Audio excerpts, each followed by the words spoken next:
This is Dolores Cannon, and welcome again to the Metaphysical Hour. And we're going to be on for another hour tonight, and we have another special guest. But first, before we start, I want to give out the number. This is a toll-free number that anyone in the world can call. It's 877-876-5227. 877-876-5227. And that's toll-free all over the world if anyone wants to call in and ask our guests questions while we're on the air. All right. Tonight, my guest is Justine Alessi, and she's one of the authors that my company has published. And she is a publisher's dream. Thank you. Because she has gone out and promoted her books and been doing lectures and book signings. And she's willing to do anything we ask her. And if there are any publishers out there, they know this is the kind of an author you really want to have on board. That is so kind. Thank you, Dolores. Okay. But Justine is a tarot reader, but it's not just any tarot reader. I consider her a master at her art. And her book that she wrote that we published is called The Rebirth of the Oracle. And it's bringing the tarot into the modern world.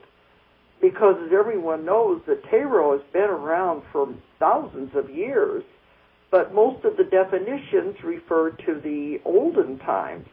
Now, she has rewritten and brought it up to the modern times. And Justine, didn't you say you worked on this for about 30 years? 20, almost 20 years, yeah, until I finally wrote it all down. What I had done is it was a hobby, and I was a librarian prior to being a tarot reader, and it was a hobby, and I started to notice things, and it was like a gift that was given to me, and I thought, somebody has to write this down, and a little voice in my head kept saying, it better be you, because nobody else is going to, so I did, and I actually brought the meetings into the 21st century, because some of the older tarot books would have a card like the Seven of Wands, for instance, and it would say Civil War. Well, that doesn't apply to today. You know, we're not in Civil War. So I made it more meaningful. What I brought it up into is like not war, but conflict among a select small group, like a workplace or something like that, rather than Civil War. Also including alternative lifestyles, internet dating, because we had to have cards for them. So I started to notice the cards when people were asking me specific questions, and I thought, well, that'll make sense. And it does. It's been very well received. So you have just kind of come across this by yourself? Absolutely. All the work in Rebirth of the Oracle, all of the definition is mine. It's from doing thousands of card readings, and I started to notice patterns, not only in the people cards, which you know, Dolores, are my biggest focus, but in the minor arcana, which are the cards of day-to-day living, I noticed patterns, and I thought, okay, if that keeps appearing when somebody's asking me, how am I going to meet somebody, which will be the Eight of Wands, I have, your direct introduction by a friend in the workplace. When I see the Eight of Wands, that's got to be internet romance, because it's arrows of love through the air. Does that make sense? Oh, okay, yeah, I see the connection there. Mm-hmm. Okay, before we get into more of that, do you want to tell the people listening, about yourself, about your own history? Well, it's not very exciting, really. I was born in Pittsburgh, Pennsylvania in 1949. My parents were Anthony and Justine Alessi, and I grew up in the suburb, well, first in the city and then in the suburb with my three sisters, Jeannie, Janet, and Joanne. Typical growing up in the 50s kind of childhood, and I married young to my husband, Robert. Bob's 68 now, and I'm 57, and we've been married for 37 years. And I have 2 children and 1 grandchild. Uh-huh. And I'm a mom, a grandma. We've lived in the same house. We live in Ohio. We've lived in the same house for 30 years. We're kind of the normal American family, There's nothing very exciting about us. But they always say, what is normal anyway? Yeah, well, I guess as normal as you could be, huh? But you started out just doing the tarot as a hobby? Well, what happened was I was a librarian, and I live in a little town. It's about 60 miles outside of Cleveland. It's called North Kingsville. And there's a public library here. And I worked in there since my daughter will be 34 this week, and she was 1.5, so whatever that would be, almost 33 years. Yeah. And I worked there, and I also worked in another library a longer time. But when she was young, I started to work part-time. And one day, probably it was in the 1980, I believe it was 84, a young man who came in the library, he had a kind of a difficult upbringing, and he took to hanging out in libraries, you know, a lot of kids will do that, and I always felt sorry for him because he didn't have any shoes on. I mean, he had shoes, but his feet were all cramped, and he used to tell me his feet hurt. So going against every, I suppose, rule in the world, I bought him a pair of shoes. I felt sorry for him. And he kind of clung on to me after that for a while, and he brought me my first deck of cards, and he laid them on my desk, and he said, you can do these. Ah, you hadn't seen them before that? Never.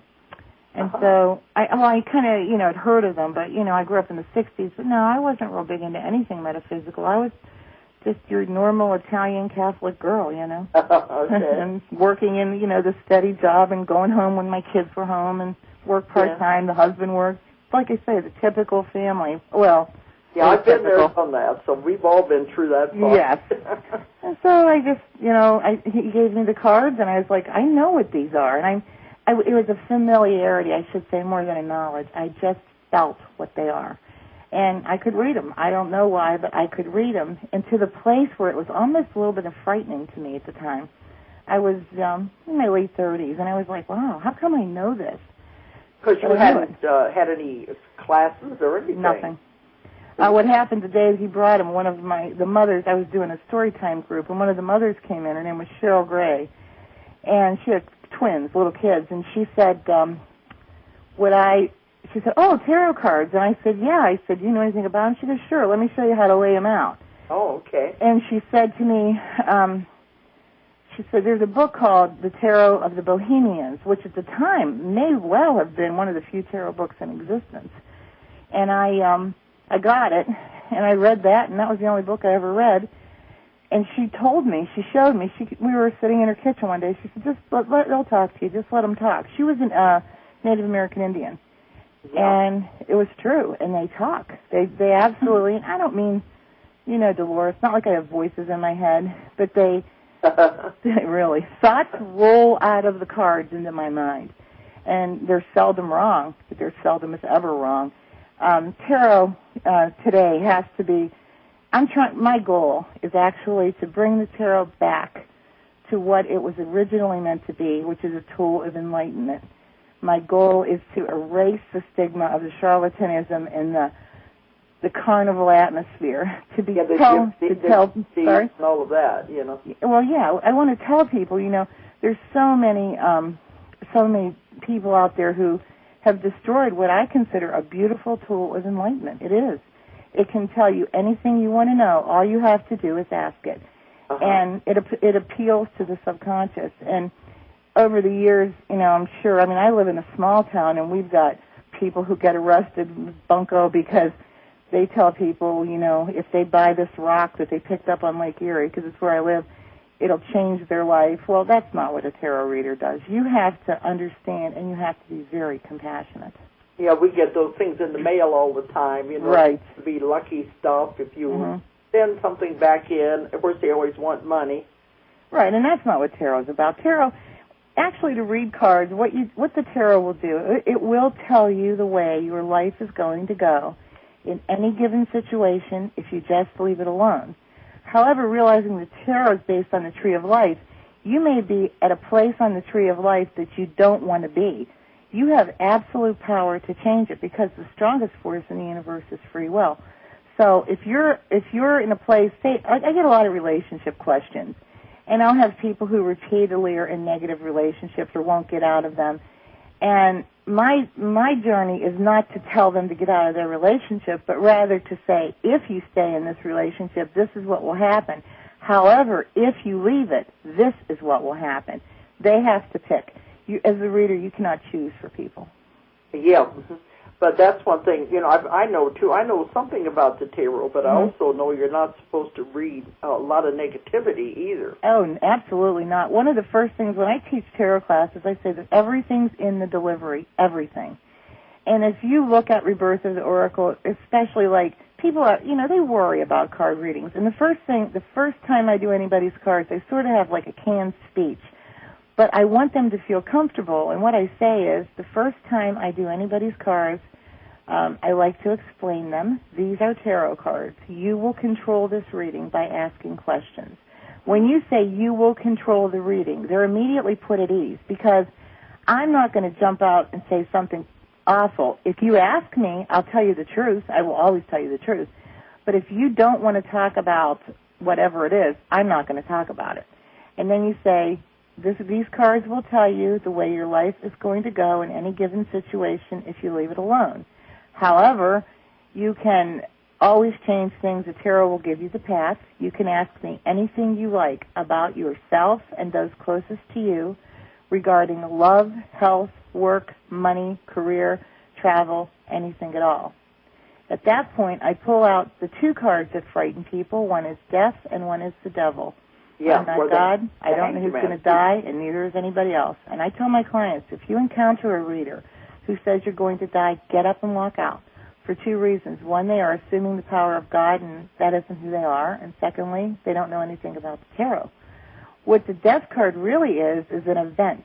And it's an event that has such a strong energy to it that it will change the four energies of life that are defined by the tarot, which are your day-to-day activities, your finances, your personal relationships, and your empowerment.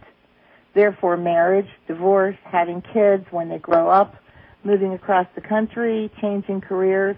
If you won the Mega Millions tonight, it would be a death card.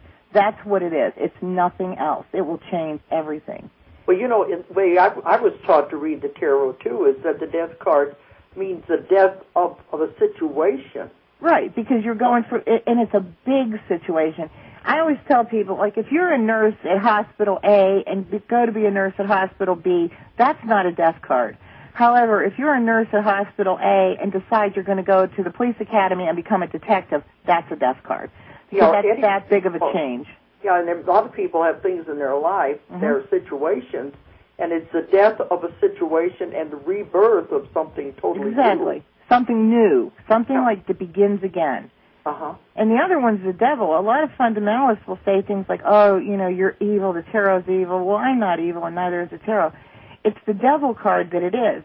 What happened to the best of my ability to study the tarot, because, all of it was so lost. The belief is that the cards made their way into Europe during the Renaissance. Well, in Italy and France, they didn't have a word to translate the hieroglyphic of death and the devil. They did the best they could. Now in English we have the word for the death card, which would be transformation, and for the devil, which would be bondage. The devil, bondage, okay. Bondage. We're bound to. The devil is what we do to ourselves. We are self-imposed bondage. What we do to ourselves to prevent our own growth. I know I'm old enough, and, probably many listeners out there are old enough to remember somebody saying, oh, he or she is battling his or her own demons. Well, you remember that saying? Yeah, And it's basically what the devil card is. And what I found in all my research in writing Rebirth of the Oracle, that 90% of people's devil card is anxiety and fear. Anxiety and fear holds more people back from becoming what they could or want to be than any combination of physical problems. Greed, anger, envy, guilt. Guilt is huge today. I see it in my clientele, especially among the very young. They'll be like, well, I want to get out of this, or I want to, of this relationship, but if I do, he'll kill himself. And they're very bound by guilt. And I'm saying, not as a negative thing to say, but so many, with everybody having to work, a lot of kids are exposed to relationships energies well before they have the maturity to be. Oh, yeah, that's happening to a lot of them. Right. And then... but, in my work, too, I tell people, I've come up with this time and time again, I call them crossroads or nexus point, everyone has these in their life. You come to a point you could go one way or another way. You could make many different decisions. And you know, no matter what decision you made, your life would be totally different. And you put the energy into which way you want to go. And that exactly. That's actually a better definition than mine as a devil, because what you're saying is you have the choice, but so many people are bound by their fear or anxiety. They don't make any choice at all. They stay in that situation. Yeah, they don't realize they have brought this into their life. Right. That way they can, I tell them you create your reality. And if you realize you create the things in your life, then you can make changes and you can uncreate the things you don't want. That's correct. And, the 7 deadly sins, I can't quite remember them all. I'm getting a little fading on that, but greed, anger, envy, those are huge today. As well, and another big one I get is resentment. And I think that's why I was so, focused on writing the tarot for the 21st century, because one of the biggest ones is resentment. And where I'm seeing that, I'd say 90% of the time, is in divorcing couples. And, the game that everybody plays, and who's going to hurt who, and who's going to take this, and who's going to grab these kids up. And what they're doing is they're just creating this ton of negativity. Well, as a reader, and I believe all readers, if you want a reader, go to a truth sayer, that will say to you, listen, and not in a harsh way, everything's in the delivery. Listen, what you're doing here is you're creating all this negativity. Think how this is affecting your children. Think what they're learning, And a lot of people have actually changed direction in their life due to a tarot reading, if you have a reader that knows what he or she is doing. In a way, you're really like a psychologist, just because, it's the same thing I do. We work with people to try to understand their problems. Well, there was a radio show on in Cleveland, gosh, it must have been about 10 years ago, and it was I can't remember who it was some psychiatrist, and he said, for many of the problems that people seek psychiatry or psychology for, go to a good reader, because, and I have therapists who refer people to me, because they can't say, I can say whatever I want, because I'm not, and of course, they know I would never, ever hurt anybody, but they can't say, get your head out of the sand and get on with your life. They have to drag them through. I can say that, They have to be more tactful. Exactly, and you know me, I'm not too tactful. But, I know what you mean, because, they have to do it in a roundabout way, or they're not even supposed to give a lot of advice. Right. They always say, how do you feel? Well, it gets to the place where, somebody should just be telling them, and I actually have quite a few in my practice. I mean, my practice encompasses every occupation from, from professional people, regular, everyday, hardworking, down-to-earth people. Yeah. I don't do children. I don't do that. I don't either. I don't work with children. I think it's too influential, don't you think? I figure they're not ready for it, Besides, did you ever, though, come across a child that was, real tuned into another lifetime? Yeah, but I just don't like to work with the children on the hypnosis, because I never know how it's going to affect them. Right. Well, and do you I think don't want to, to mess up their reality. Yeah, well, this is going off my tarot back to you, but I just have this question. Like young children, I notice a lot of my clients will tell me things like they're 3 and 4 years old, and they're talking to spirits and stuff. I believe that, because I've seen it. Yeah. And then, when they're 6, they forget all about it. Yeah, that happens with the hypnosis, too. The people would come in and talk about their children, remembering things. Like they say, remember when I was the mommy and you were the little girl? And a lot of them do see spirits that have passed on, and they try to tell people about them. But, yeah, by the time they get about 6 or so, then for some reason, real life, I guess you would say, kicks in, and they push it all aside. That doesn't mean it's not real. Oh, no, I agree with that. But I just wondered if you'd ever really encountered, because you're a regressionist, I encounter it all the time. People ask me that all the time, and I say, sure, why not, Yeah. But I've noticed I encourage patterns. the parents to listen to their kids and not tell them, oh, no, that you're crazy, you can't talk like that. I tell them, encourage them to listen to them, and because their children probably are really seeing these things and telling the truth. And, you know, look how many little kids have that imaginary friend. And maybe they really do. Yeah. You know? One of my daughters had an imaginary friend. Really? Oh, there wasn't anything wrong with that. You know, they do outgrow it. But I'm wondering, do you think that could be from another lifetime? Because, I mean, some of them are so adamant. My kids didn't have one, but my sister's kids did. And it was like they really knew that person was there. I mean, that was like a real person. Oh, yeah, my little girl, niece used to set the table for hers and everything. Yeah. Well, with mine, it was interesting because my first daughter was the only child, and she was like about 3 or 4, and we'd be walking down the street, and she'd say, "Now take Julie's hand." She called the little friend Julie. Aww. And she could see her, and she could talk to her, and she wanted her to sit at the table when we're eating. And, you know, like she always said that, "Hold her hand, Mommy," while we cross the street. And it was very real to her. So I got to know Julie so well that when I had my second daughter, we named her Julie. And she's and after that, you know, my oldest daughter didn't see the imaginary friend anymore. So who knows?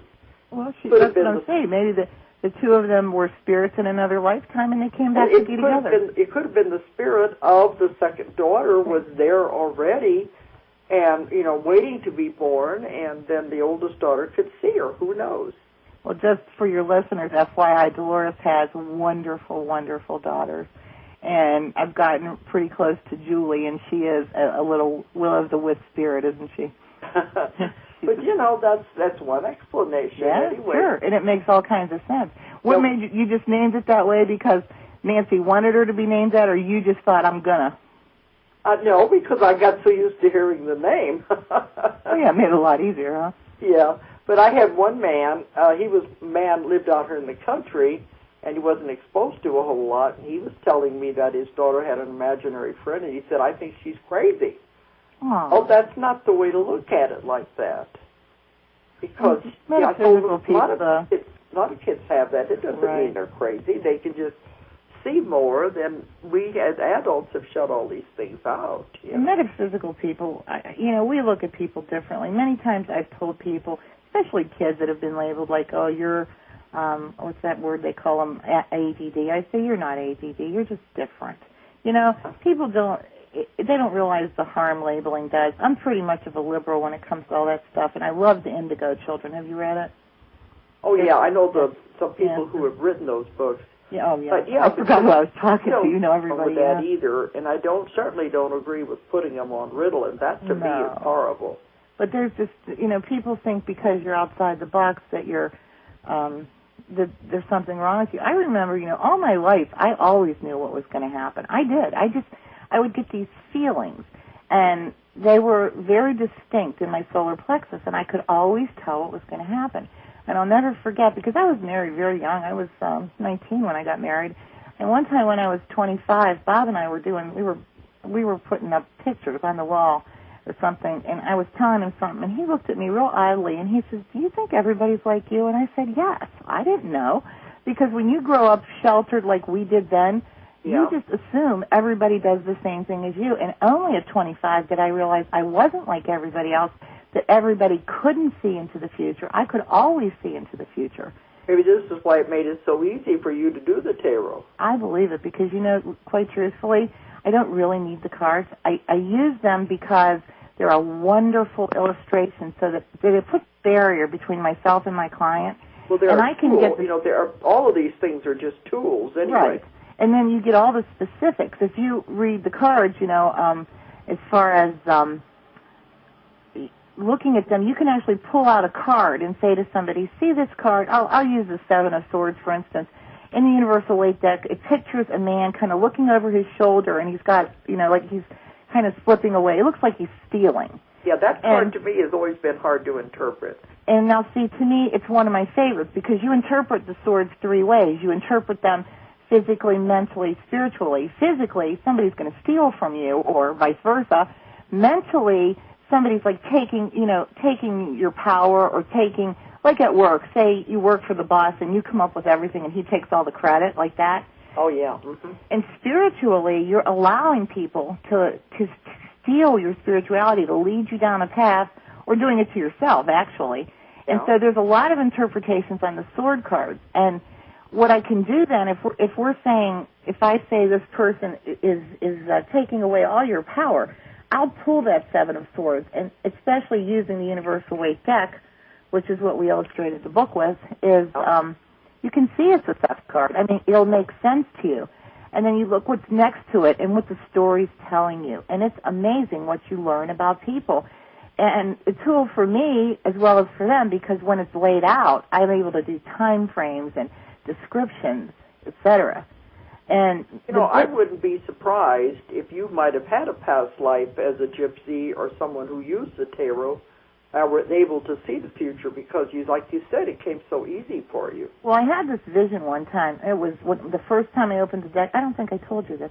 The first time that I opened a deck of cards, I was flashed away from this library, and I was in a white place. All I know is it was white.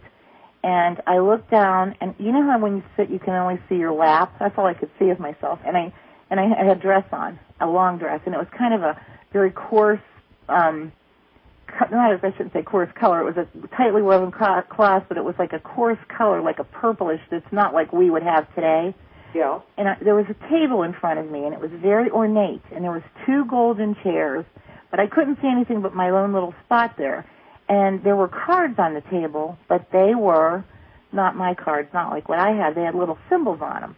Yeah. So I knew my name, and it was Rama. And I'm like, okay. And I flashed out of that picture, and I thought, what the heck was that? It was almost frightening to me. But, I went with it, being that I'm like I am. You weren't used to having those kind of experiences. Right. Well, I told you. I told you about that. I asked you about that one time when we were talking, and you said probably out of a past life. Well, interestingly, I thought, well, okay, let me see what I can find out. And I put the word Rama into a search engine. And it's an Egyptian word for compassion, but it's also a Jewish word for the spoken word of God. So I had no idea. And then, there's just a lot of things that have happened to me that have little touches of a past life. But maybe that was one of them, because, I don't know, everybody tells me when I read their cards, and I've read so many of them, I'm just a natural at it. I just know what they mean. Without even blinking an eye, I know what they're saying. Yeah, because with becoming that natural to you, I found that in a lot of people, when any kind of a talent, just suddenly they just know how to do it. Yeah. I've done sessions, we trace it back to past lives, because they've done it before, and that's why it's so natural to them, because they've already experienced it.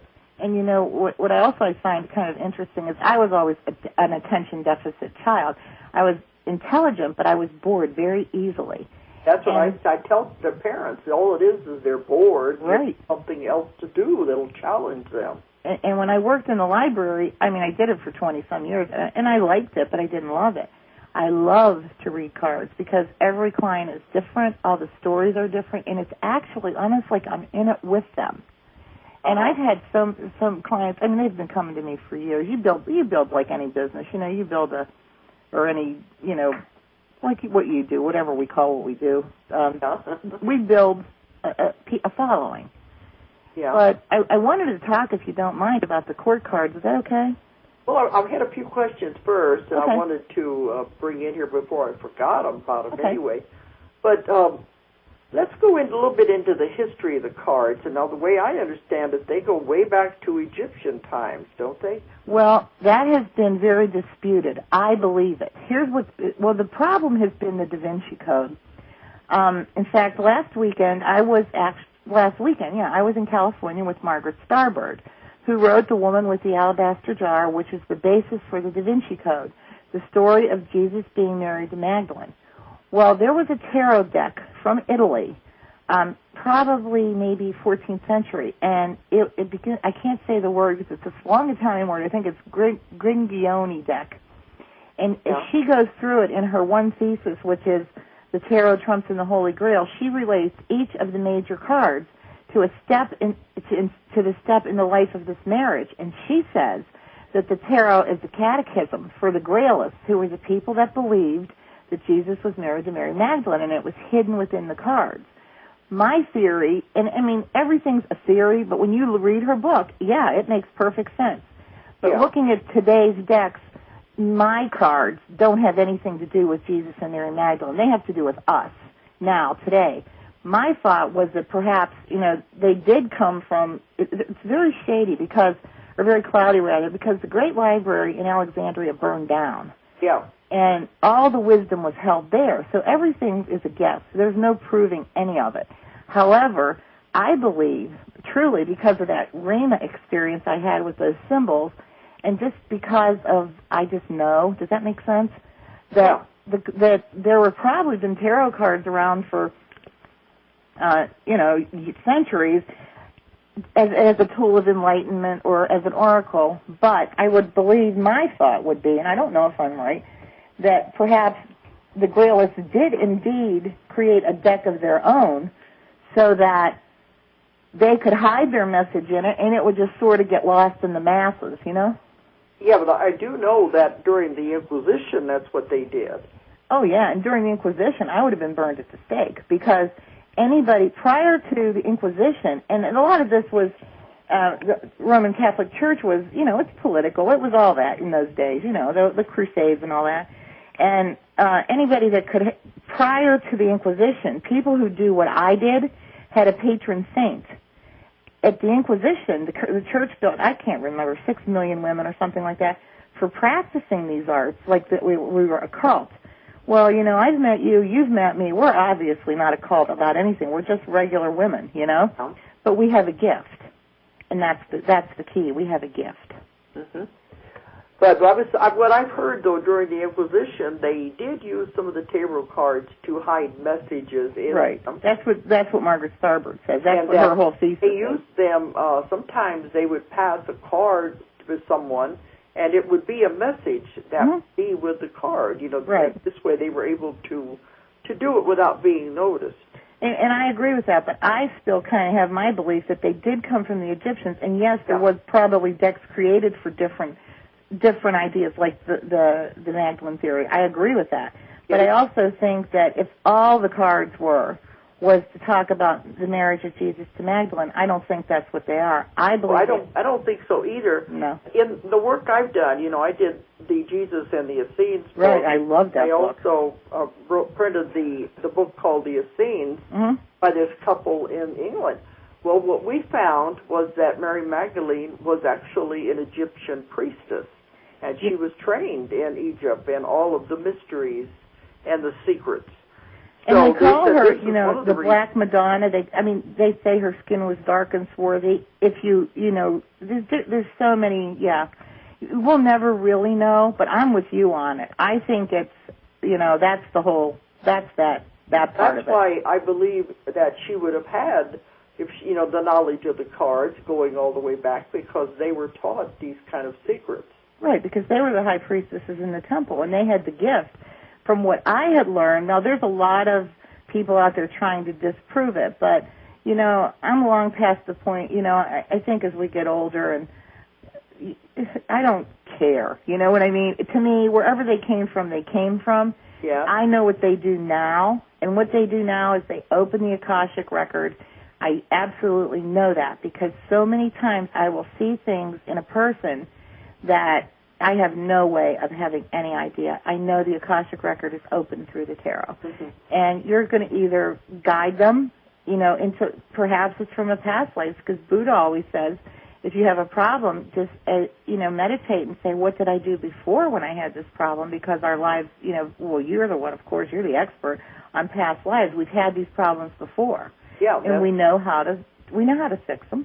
Yeah, that's why I try to help them find the answers. Right. But I did have one past life, it's going to be in a book that I'm going to write someday, where a woman went back to where she was a gypsy, and it was back in the 1700s, which isn't that long ago. But in those days, they made their own deck, and they had to draw the symbols and color them. And they said this way they put their own power into their deck because it was very personal that way. And people have asked me that, are you going to create a deck? Well, you said we have our talents. I can do two things. I can read tarot cards and I can cook.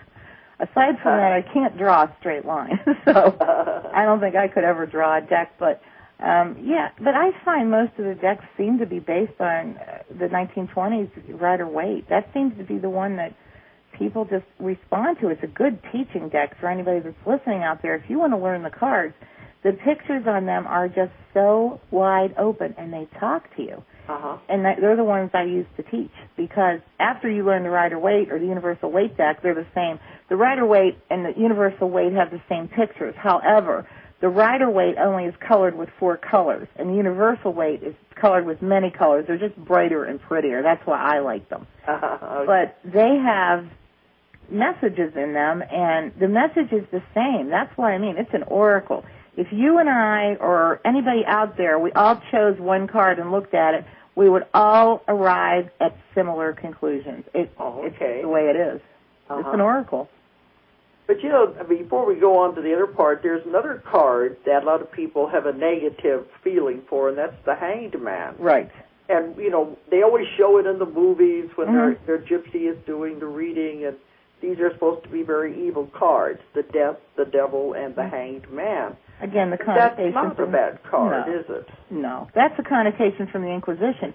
Basically what the Hanged Man is if you look at it, the positioning of the Hanged Man during the medieval times, the feet were actually symbolic of the genitals. Oh. And the Hanged Man is upside down, and he's hung by his foot. And what they're saying is that's like part of the torture of the Inquisition and things like that. Yeah. And the positioning, all that, is actually goes back to the Inquisition. However, what the Hanged Man really means, as far as, I mean, where the pictures come from, you know, I've heard it all, I've read it all. It's a stagnation energy. The Hanged Man is a reversed man who is his right foot, rather. I mean, his right foot is hung and his left foot is crossed behind him. Yeah. And he has a halo around his head. And basically, you can read that card as you are in a stagnation point. You have to make a choice. You have to move forward. You're tied, but you have around your head, you have this golden halo. You have the also he's smiling. Right. And you have the intuition, and you have the knowledge, and you have the power, but you're doing it to yourself, again, much like the devil, the Hanged Man, the devil, disempowerment that we do to ourselves. I think it's all self-involved, you know? Yeah, I always interpret it as waiting for something. Exactly. It's like a limbo card. You're just waiting for something to happen. Yeah. But all readers have their own interpretations, but what I found to be the most interesting is that everybody kind of ends up arriving at the same conclusion. And I just love that, because it just proves over and over again that it's an oracle. Mm-hmm. That's the main thing, though, that I stay away from negativity also. Well, yeah, because your energy, I mean, you know, you have that Queen of Cups energy, which is the psychic, the tuned into the universe, the very love, the gold energy, the blue, the aura. You have, like, the energy that you don't want to hurt anybody, and you won't hurt anybody, and you don't want anyone else. You just want the world to be loving. That's what you feel like, and that's the Queen of Cups, which is actually the dedication page in Rebirth of the Oracle, because Queens of Cups are the ones who have these gifts. Or not, we all have them, but who use them. Yeah, because that's what I tell people. Everyone has psychic abilities. It's not something weird that just come to a few like they show in the movies. Everybody has this. We just choose not to use them. I agree with you, and I think a lot of people are afraid of them. And I think due to the fact that there was so much control and tyranny by various religious groups because of our psychic development was held down. But now we're in a new age. We're, you know, I mean, I'm still Christian, I'm still spiritual, but I also believe that I have unlocked a portion of my mind.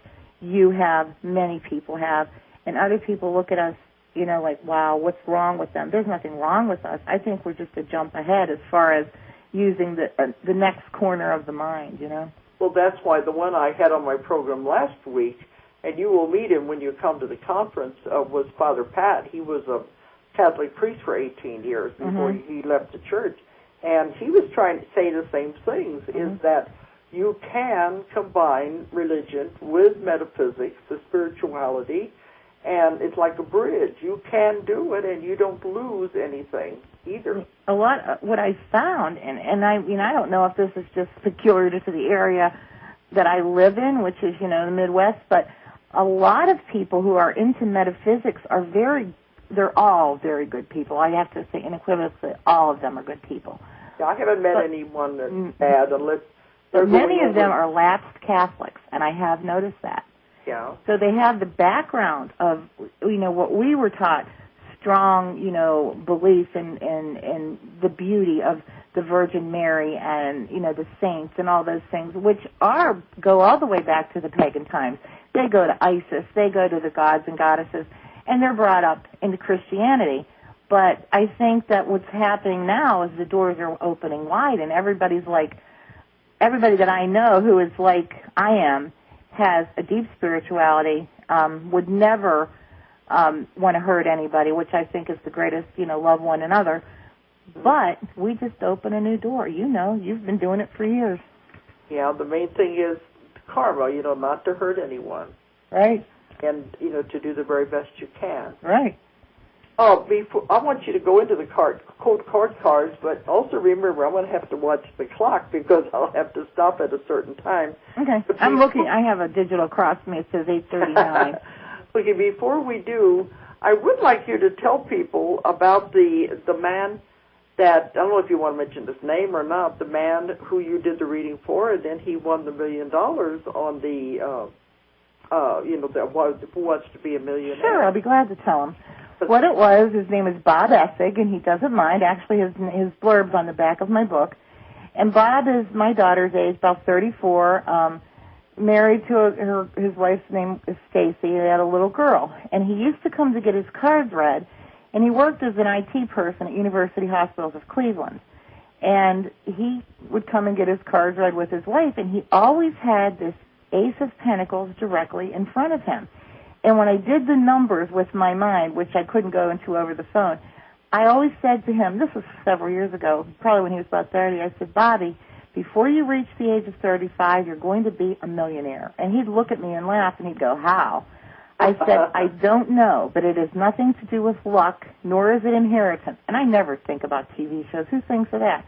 Yeah. I said, all you have to do is look for it. It's right in front of you. And of course, he got on Who Wants to Be a Millionaire, and when he came home, he said I was one of the first people that he called. He said, as he sat there pondering should he go for the $1 million question, he remembered his reading. And he was at the time 33 or 34, and he said, I'm just going to go for it because that's what the card said, and of course he won it. And the way he won it, the irony of that was that his last question had something to do with, like, what was 1992, was it the year of the dragon or the monkey or whatever, you know, in the Chinese astrology? Well, he had no clue.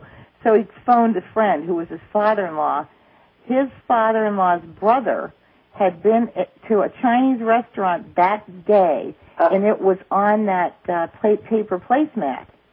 And he was there when Bob called, and he knew the answer. Isn't that something? And you know, a lot of it was trust, too, that he decided to go ahead and trust and go with it. And truthfully, do I think many people are going to be millionaires? No. I don't think that. I very rarely see cards like that. But it was just, it kept being there. And when I start seeing it reading after reading, I'm thinking there's more to this. Trevor Vines was another one. I don't know if any of your listeners out there have ever heard of Trevor, but Trevor's very big in motocross. He's actually a superstar in the extreme sports of, like, the jumping and the tricks and all that. Yeah. And I've known him for a long time, and he was probably about 20, and he would come get his cards read, and he always had the cards of fame. And anybody that's out there listening, if you see the Ace of Pentacles next to the Chariot upright on the first house, you have got a famous person or a person who has that ability. I see him on him constantly, and I said, Trevor, what are you doing? He had a little extreme sports store in Conneaut, Ohio, which is down the road from us, about 8 miles. I said, and he was working construction. I said, you have the cards of fame. Go after it.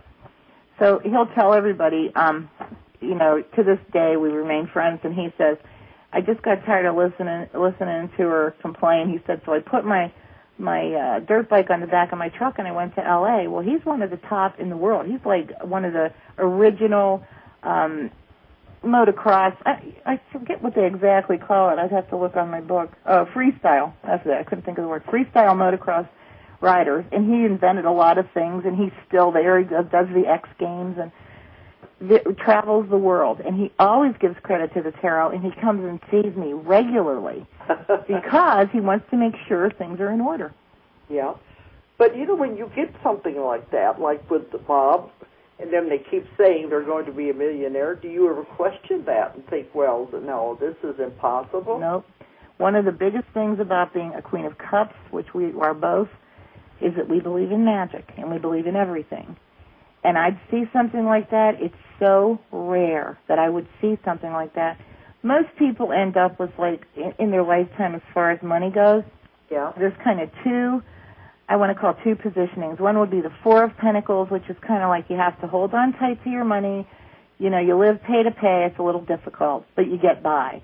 And the other one, which I see pretty much equally, is the Six of Pentacles, which is enough money to spend money freely, enough money to give money away. That doesn't mean that you can endow a hospital, but it means if your kids need $1,000, you have it, okay? That's where many people end up. But he consistently had the ace, and it was directly in front of him. So I knew that the time frame was 5 years or less, you know? So but that's you learned to trust anyway in these things and know what's real. And well, that's one thing I do want to say, too, before we get too far.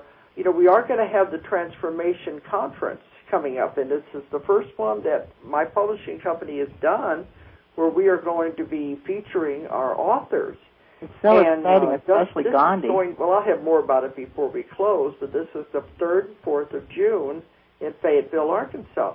And Justine is going to be there as one of the speakers, and one of her specialties is mingling with the audience and talking to people and telling them what court card there are, and you give a little mini reading with people, don't you? Everybody. I learned over the years, all I have to do is look at your eyes, and I will know which suit of the tarot suits you. And if I look into somebody's eyes, and the eyes are filled with compassion and this, let me, talk to me, tell me, that's a Queen of Cups every time.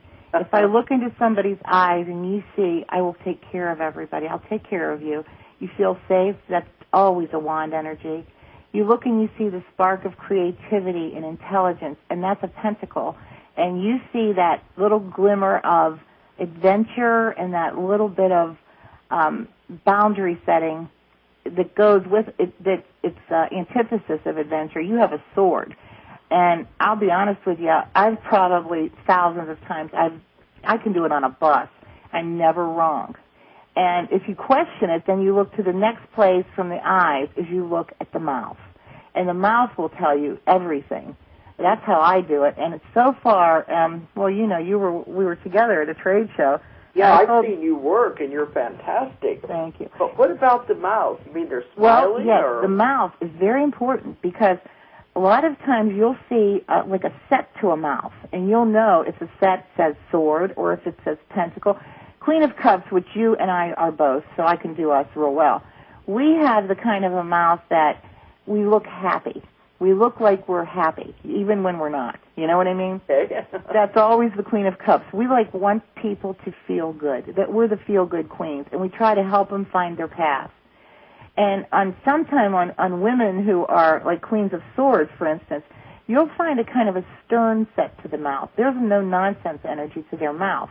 Yeah. But usually, I would say 90% of the time I get it on the eyes. I can tell. All I have to do is look at the eyes and the mouth. That's all. Because it belies, like I had done a woman, when I was in Hollywood, I was doing a lecture at the Bodhi Tree. It was a lovely woman. Her name was Celeste, and she was very beautiful and very well-groomed.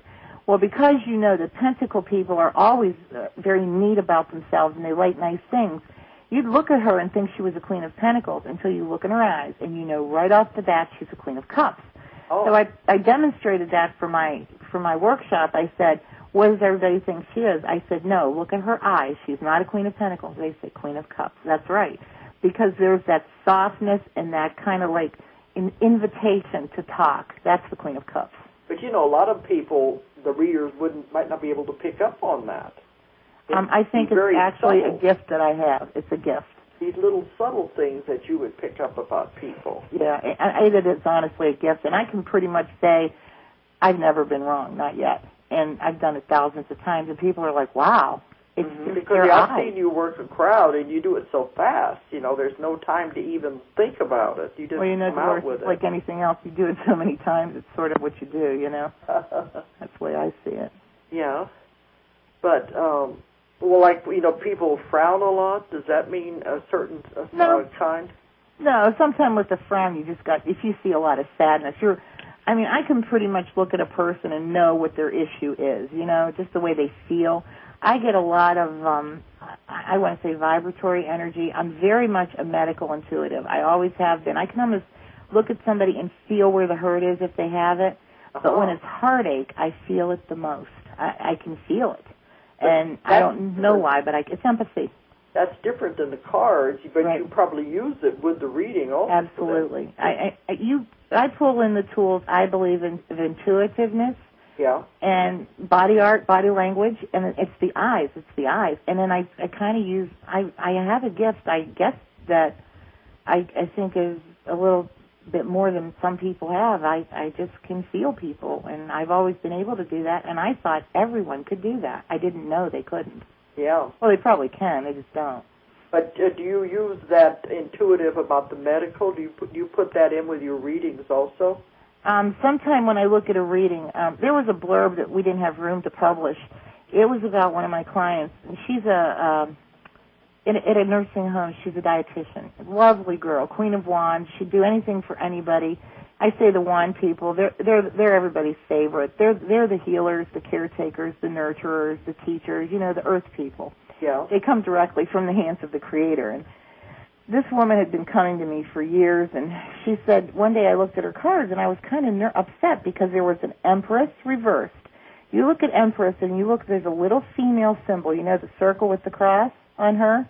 Yeah. She can represent fertility. She can represent pregnancy. She can represent mother. But on top of that was the Ten of Swords. Well, that made me upset because to me it said, in the female reproductive system, there is a very big problem. Oh. So, I don't scare anyone. Like I said, it's in delivery. And she doesn't mind if I use her name. I said, Marilyn, I want you to do something for me. I want you to go to your gynecologist. I said, when was the last time you'd been there? And she says, when Donnie was born, that was her son, and that was 20 years prior. I said, please go, please. And she goes, you're scaring me. I said, I'm not scaring you. I'm telling you, this card doesn't feel right. I said, you haven't been for 20 years. Go get checked. It can't hurt anything. Yeah. Well, she had cervical cancer. Oh. And she called me 2 weeks later, and she said, if it hadn't been for you telling me that, she said, I would not have known, And she went, and it was cleared up, and I've done a lot of that kind of stuff. It doesn't happen very often. One of the things I notice the most is that most people are very healthy. And, they might have the twinges and aches and pains of age. You don't see a lot of serious issues. But I always believe the tarot tells them to you with plenty of time to fix them. Yeah. They're an oracle. Okay, well, I'm watching the clock. You give the people a way they can contact you if they want to have a reading. I know you don't have to worry about having clients. You have lots of business. Right. But if somebody wants to contact you... Okay. What I would be more interested in people contacting me about is if they would like me to conduct a workshop or a lecture. Or a class. A class, a lecture. If they would like me to do, readings. I can't do more than 6 readings a day. I cannot. It's too draining.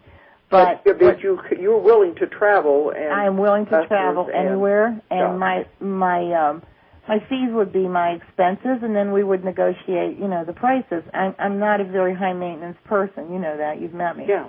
I just want to get my message out. I feel I've been given this call to bring the tarot back to what it was, which is not some carnival game, but a source of enlightenment.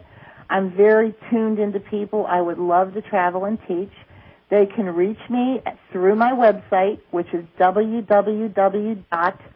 JustineAlessi.com.